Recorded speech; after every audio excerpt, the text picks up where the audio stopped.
I've always been interested in people because they're endlessly complex, and so you never really run out of subject, I suppose, with one person or with 1,000. The way that the eyes can tell a story, and the sort of lines around somebody's face to show you where they've smiled, all of those things on somebody's face tell their life story.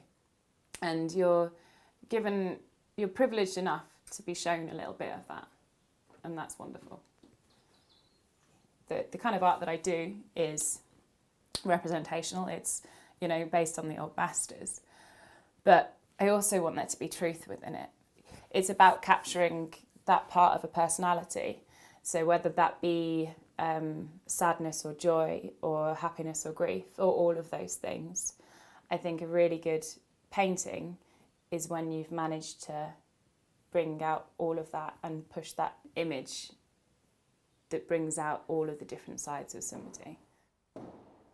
For example, when I painted the Bishop of Worcester, he's got this brilliant sense of humour, and I wanted to capture that. And I think in the painting you don't know if he's going to sort of burst out laughing or tell you something deeply important, and it was important to him that he be looking directly at the viewer.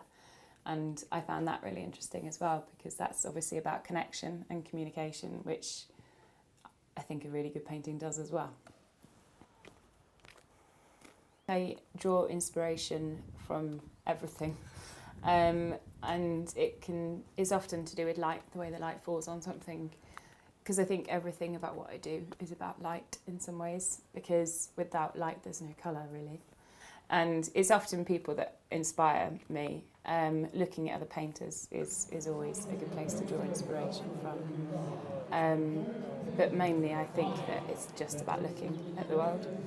I think that that's kind of what painting is. It's capturing something that's already there, and kind of capturing that beauty. And that's what I aim to do always. Trust is a huge part of it, because they're trusting you with a version of themselves. And often with painting, the paintings last a long time, and photography can have that one moment, whereas a painting is a length of time. And the finished piece captures something which will never be forgotten.